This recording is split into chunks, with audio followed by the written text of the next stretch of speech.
This is coal. Don't be afraid. Don't be scared. The Treasurer knows the rule on crops. By 1990, no Australian child will be living in poverty. Well, may we say God save the Queen, because nothing will save the government yet. Mate, because I want to do you slowly. I want to do you slowly. I believe we are in danger of being swamped by Asians. But we will decide who comes to this country and the circumstances in which they come.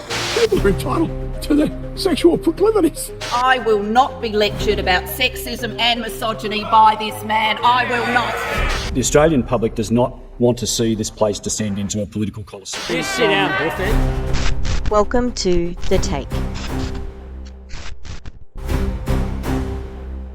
Hi, this is The Take. I'm Tish, aka Echo Echo, and I'm here today to talk about politics and war and Israel and Iran. So yeah, stick around if you're into that, and I'll be back with my anti-MLM videos very soon. So let's get into this. So this is a letter I penned to Jim Chalmers. Jim Chalmers is my local federal member, and he also happens to be the treasurer of Australia. And I wanted to write him a letter because I think that it's important to tell the people who we elect what their constituents are thinking. All right. Dear Jim, I'm a constituent who has lived in the area for around a year. I'm a state school teacher, artist, union rep, and passionate about politics. This is a long letter, and I ask that you please read it all. And I stuffed up the first recording, and so it is a long video as well. My family has been staunch Labor voters for decades, but not anymore. The Labor Party is not what it used to be, especially around support for the working class. You have abandoned workers to cater to big business, billionaires, and the Israel lobby. I can't believe in Queensland that we are breaking the law if we say the phrase from the river to the sea, or globalize the intifada, which, by the way, intifada is just different translation from a different language of revolution. So, and to think that these are anti-Semitic phrases, it's deranged and a complete violation of free speech, a major tenet of democracy. And as you well know, we were freer under the Liberal governments. We were freer to express ourselves during the war on terror. I used to joke about hiding Saddam on postcards and say hi to Osama in phone calls just in case they were being listened to. But today it's different. You're at the whims of a country that is a cry bully. They cry out while they hit you. We used to be able to speak our minds under Liberal governments as opposed to the supposed progressive Labor government today. You've been co-opted by the USA and Israel. What you are doing now is a gift to one nation. We both know that Pauline Hanson is a vicious capitalist who cares only about money, but the wider population does not know that, and they see her as a straight-talking battler. She's a legitimate threat, even more than Dutton was. There is a time to regain your integrity, but you'll have to do uncomfortable things. But we, the Australian people, are worth it. We want you to fight for us, not America, and especially not genocidal Israel. You may have to betray close allies as well. But if you choose the Australian people as your ally, you won't just have a better chance of re-election. You will have done the right thing. So when you're asked by your descendant, hey, what did you do during the genocide? And, oh, did you support that guy, that pedophile Trump? You're going to be able to have respectable answers to those questions. Because at the moment, you don't. Right now, your answer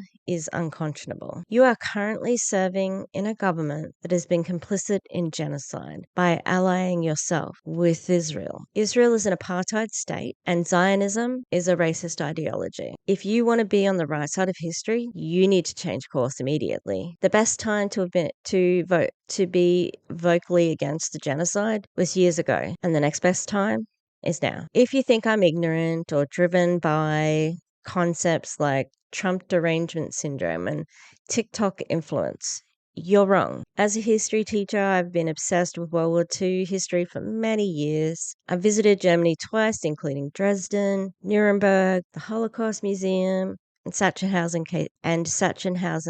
concentration camp. I wrote and performed a short play called Zug about Polish Jews being taken to a death camp. With my classes, I taught Anne Frank's diary and then went on to visit the attic where she hid Napster at. It was a moving experience, and I tried to walk as softly as I could to see if it was possible, because that was what Anne Frank and her family had to do. It was nearly impossible. I tried to walk as softly as I could around the attic, because that was what Anne Frank and her family had to do. I have sobbed after many powerful Holocaust films. Schindler's List, The Pianist, Life is Beautiful, all stunning and heartbreaking. I also considered very seriously about converting to Judaism. I have a pile of books that are nearly as tall as myself about World War II and the Holocaust. To say I respect the Jewish struggle is an understatement. But if I say things like From the River to the Sea, or Israel is an apartheid state that's committing genocide, or any criticism of Israel for that matter, I'm considered anti-Semitic. That does not make sense, and you know it. I've watched nearly every World War II documentary ever made, including a series called Nazi Collaborators. And in years to come, when people start speaking openly about the events leading to the Palestinian genocide, there'll be films about who continues supporting Israel while their genocide was live streamed to our phone. Will you be named and shamed in one of those films alongside your Labour counterparts? And by the way, there's no argument. It is a genocide. And didn't put this in the letter, but I'm adding it now. And it's what they're trying to do in Lebanon as well. But Netanyahu and Yoav Gallant laid it out clearly days after October 7th. They intend to kill every Palestinian, and that is the ultimate goal of their Zionism. I am sure you know the idea of a Jewish state was around way before the Holocaust. Jewish people in the region were living in relative peace with their neighbors. The original Zionists also considered Madagascar, Argentina, specifically Patagonia, where they are currently setting fires, supposedly to depreciate the land value so they can buy stuff there, buy land. Cyprus. They also considered Cyprus, America, Russia, Suriname, British East Africa, and even good old Australia.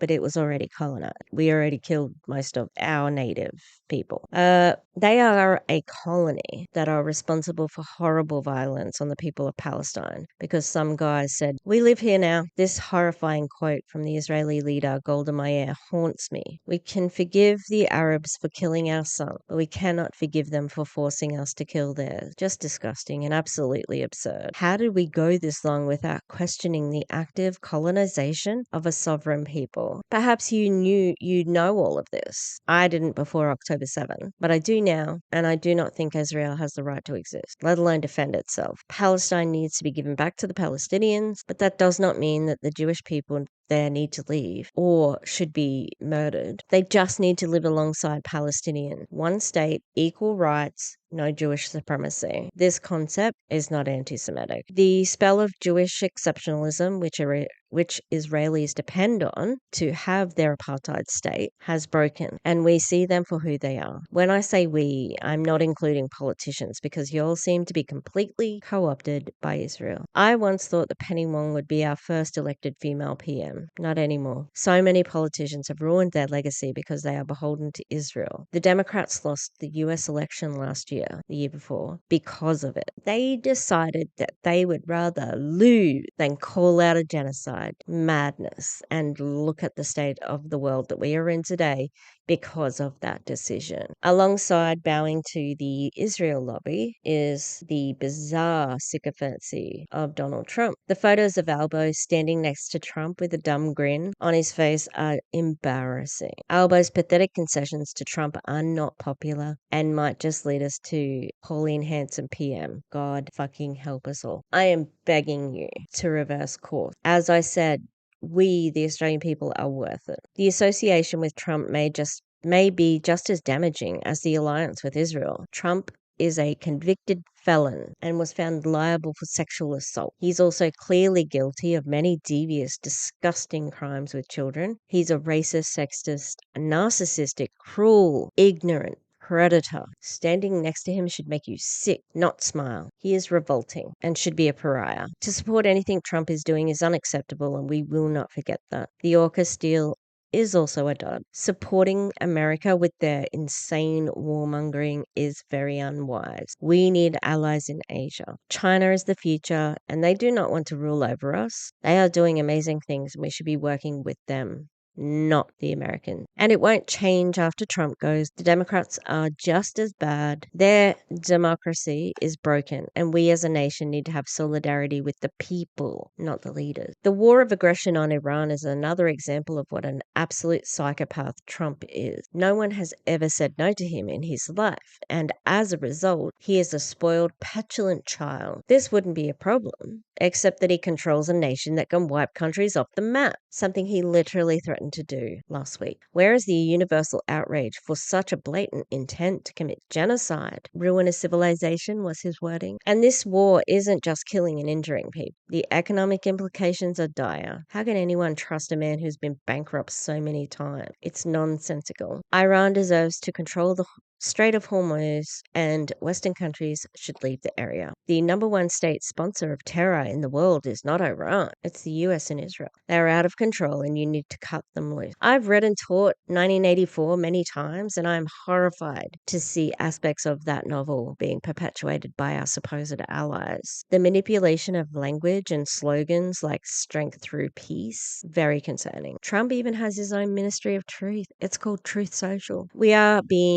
We are the frog being boiled slowly in fascist water. But it's not too late for us. As I said, there are better allies in Asia. Also, if you don't want to be featured in a documentary series about genocide collaborators alongside Albo and Penny, you must change your course. Speak out, stand with the Greens and Independent, and bring like-minded people from Labor with you. You should throw Albo and Penny under the bus. This is their project. They have been driving it. They have attached themselves to policies and politicians that have killed and abused so many people around the world. It will not be forgotten. And personally, I hope the dead children, we don't know how many, but at least 30,000, hope they're haunted by them, those children, because that's what they deserve. As well as genocide, Israel has also committed edugicide. They have destroyed every school and university in Gaza, but there are still children learning in tents. And guess what Israel does? They bomb the tent. And in between me finishing this letter and waking up this morning, they bombed another school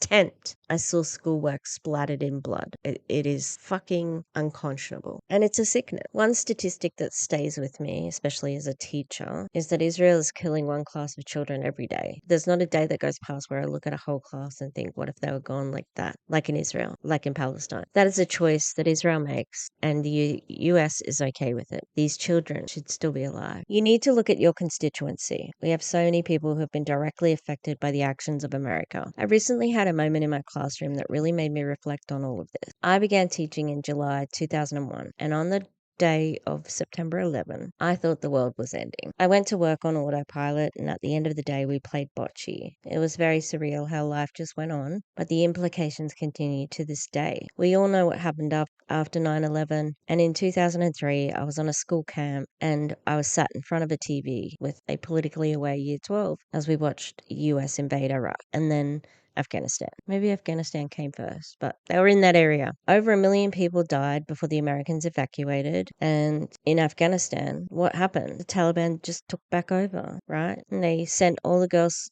home from school. And those girls are now in my classroom. And they won't forget what's been done to them by the US, by the Taliban. Those girls are in my classroom now, and they will not forget what has been done. My unit this term was about identity and culture, and they produced these poignant artworks. To see the war on terror appear in my classroom so nakedly made me really examine what role Australia had in the continued subjugation of the Afghani people. Just popping in here, while I'm editing, because I actually hadn't done a translation of the words that the girls put on the skateboard. And it really touched my heart, and how poignant and beautiful and thoughtful their artworks are. So the first one, the Persian script says freedom, which is really amazing. That is a word that I have used many times in my artwork. And the other one is a Persian proverb that goes, whatever comes from the heart, which is what she's got on her skateboard. But the whole thing says, whatever comes from the heart settles in the heart. And it expresses that words or actions that are sincere and heartfelt truly affect others. Like,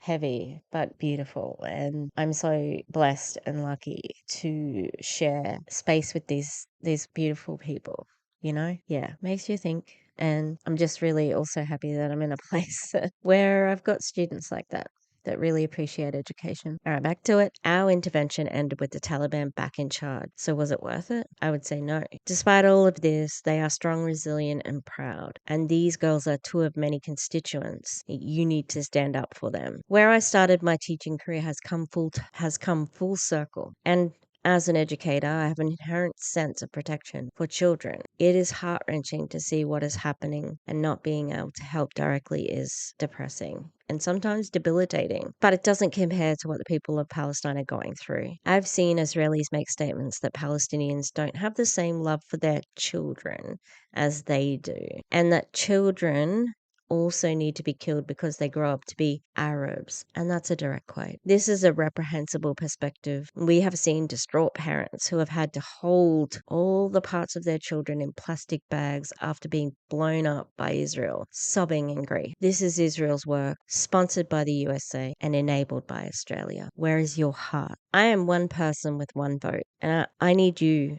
to use your influence to either change the minds of your fellow leaders or to challenge and oust them. As I mentioned earlier, I know Pauline Hanson is a fraud, but many Australians don't. She is a fascist, and you need to have a good defense against her. And that defense is moving away from Trump and Israel. I hope you've read this whole thing. It is important. We need you to represent your constituents, not the interests of other country. Yours sincerely, me, blah, blah.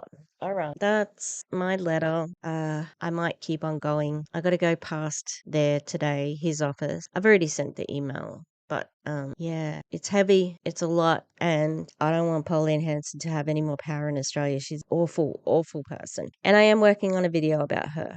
It's going to be a little bit fun. There's going to be some PowerPoint. I've been fighting that bitch for like 20 years. She started rearing her ugly little face up into politics when I first started uni. And I would like her to go the fuck away.